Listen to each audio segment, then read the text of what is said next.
Kumusta kayo mga kaibigan, bagong araw bagong buhay, pasensya na kayo kung nakahubad ako dyan.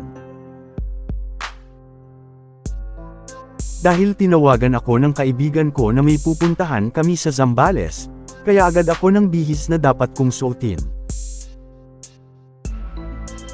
Kinuha ko nga pala ang long sleeve kong itim, at agad kong sinuot.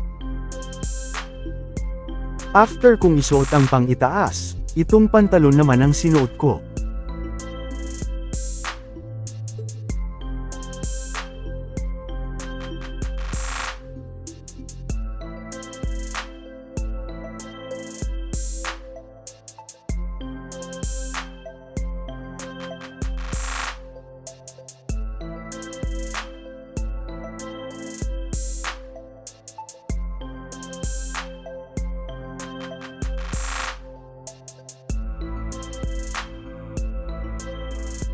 Tapos yung pantalon, yung sandals kong balat naman ang hinanap at isusuot ko.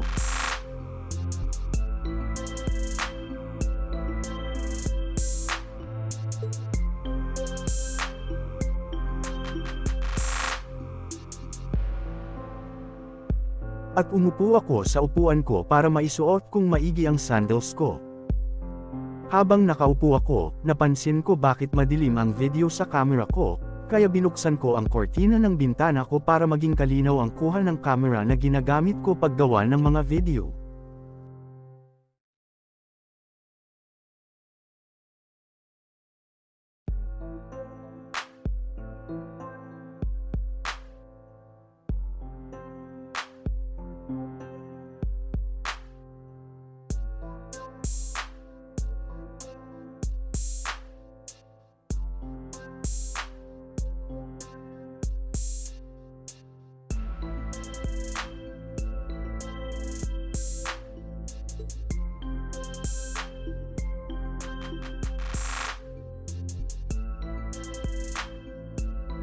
Naisuot ko na lahat ang suotin ko, tumayo ako at kinuha naman ang eyeglasses ko para proteksyon ko sa mata. Tapos lumabas ako ng kwarto ko, at para kunin ko naman ang helmet at face mask ko sa cabinet na Oroken. Dahil backride lang ako sa single na motor ng kaibigan ko, at para aiwasita at huli na rin ng mga traffic enforcer. Nasa labas na ako ng bahay, at nasa daanan na ng hagdanan papuntang kalsada. Ito malapit na ako sa footbridge namin, at naghihintay na ang kasama ko sa main road ng lugar ko, kunting lakad na lang.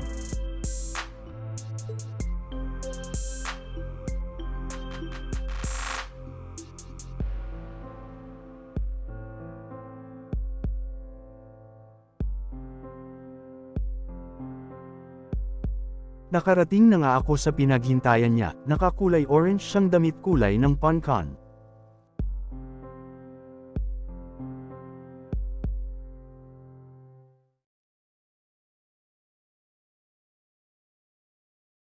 Naka-backride na ako, at tumatakbo na kami tungo sa paruroonan dahil magsusurvey kami ulit ng isang lugar para kabitan ng Stevie.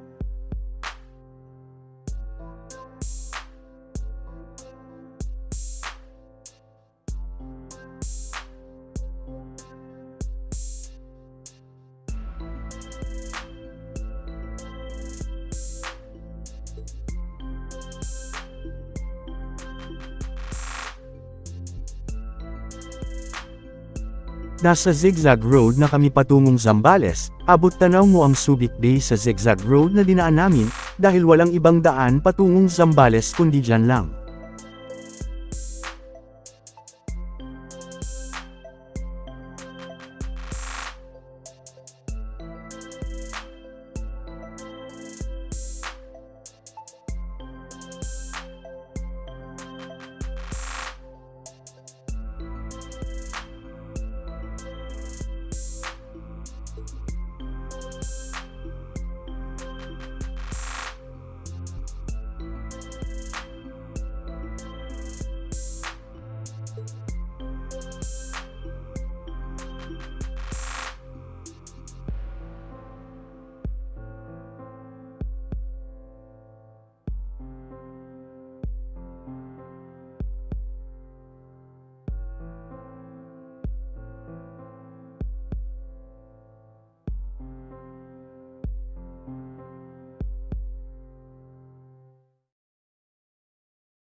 At hindi inaasahan, by nature, inabutan kami ng ulan sa highway.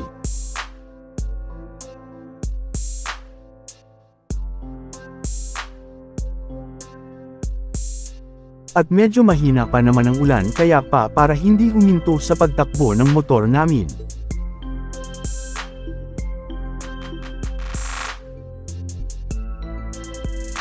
May nakasabay din kami sa daan na mga nang bike na mga kabataan. Sila din tuloy-tuloy pa rin ang pagpadyak ng mga bike nila kahit basa ang daan.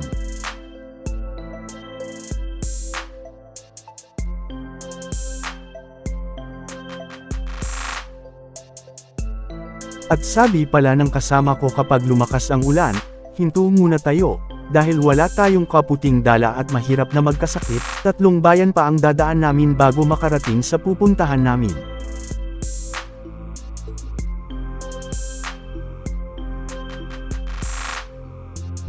Lalong dumidilim na ang kalangitan, at sa tingin ko malakas ang ulan na paparating.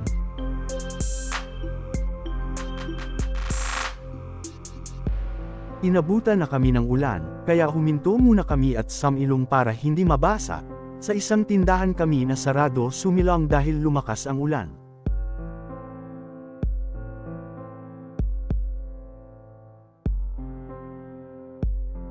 Lalong lumakas ang ulan, sabi ng kasama ko kapag hindi tumigil ang ulan huwag na daw kami tumuloy sa pupuntahan namin. Ay rescheduled na lang daw ang pagpunta namin.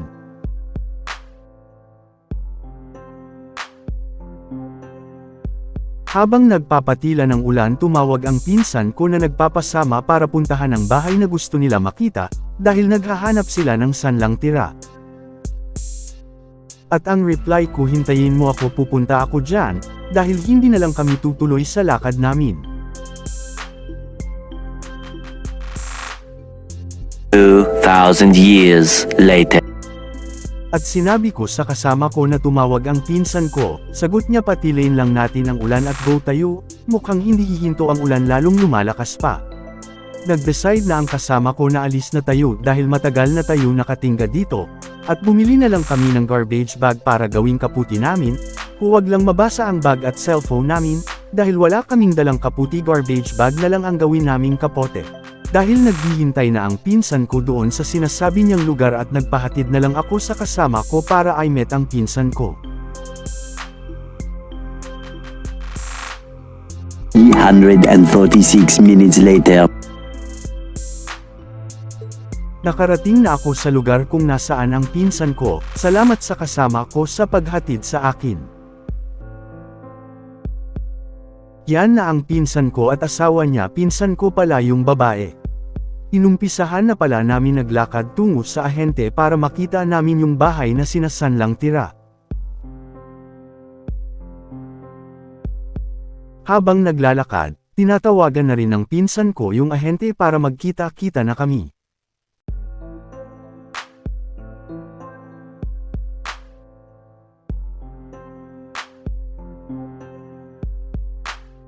Medyo natagalan kami ma-meet yung ahente at nagtanong na rin ako kung saan yung number ng bahay na sinasabi ng agent.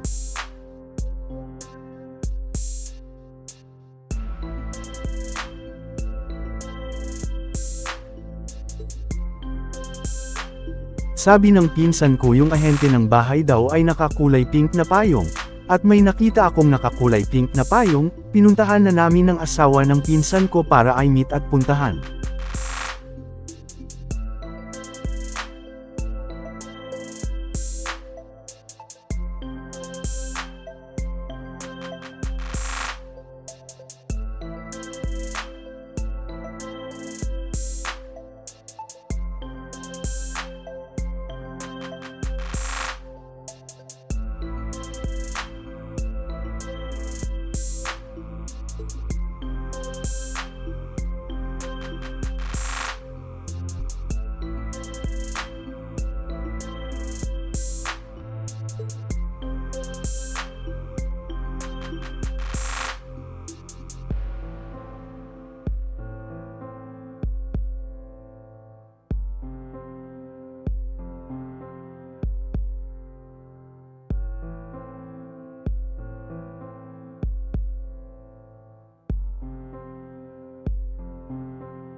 Naglakad na kami papuntang bahay na sinasanlang tira, pumasok na kami sa gate.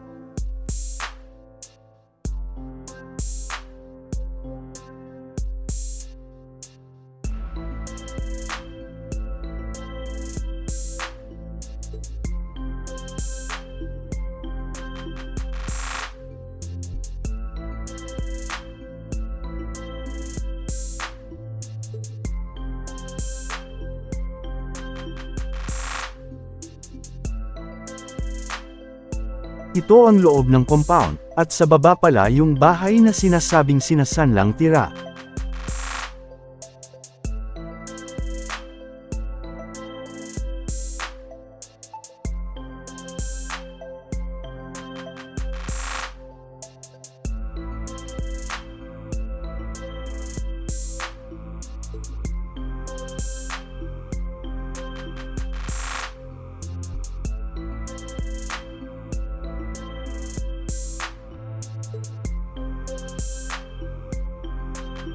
Ito yung itsura ng baba ng compound, daming pintuan at ito yung paligid ng compound.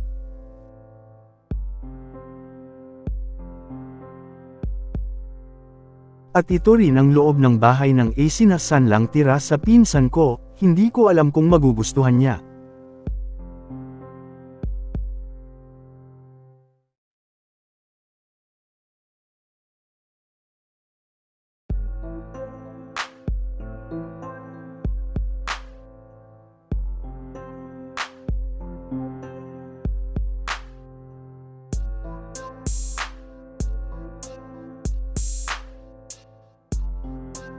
Ito yung itsura ng baba ng compound, daming pintuan at ito yung paligid ng compound.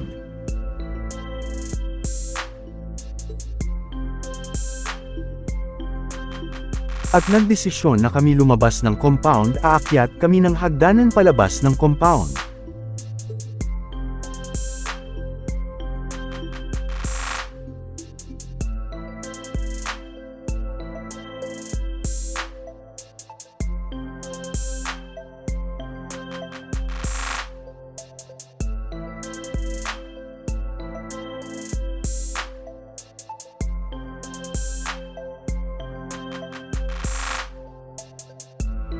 Nakalabas na pala kami at nasa tabing daan na kami.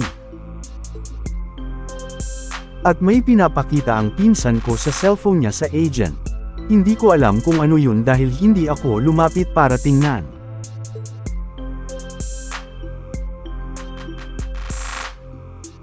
At sinabi ng pinsan ko sa agent na maliit para sa kanila yung bahay at gusto ng pinsan ko may tindahan sana para magtinda sila. Inayawan ng pinsan ko yung bahay at sabi ng agent may ibang bahay pa na inaalok, kaya pupuntahan nila para tingnan ulit. Habang naghihintay sila ng jeep, nagpaalam ng Erin ako sa kanila hindi na ako sasama para puntahan yung isang bahay. Iniwan ko na sila at naglakad na ako para umuwi dahil medyo madilim-dilim na rin. Nakarating na ako sa kanto ng lugar namin, kanila lang paalis ngayon pauwi na. Natatanaw ko na yung bahay at dadaan ulit tayo sa tulay. Ito nasa ibabaw na tayo ng tulay at yan ang tubig kulay kapat gatas ang tubig dahil bagong ulan putik.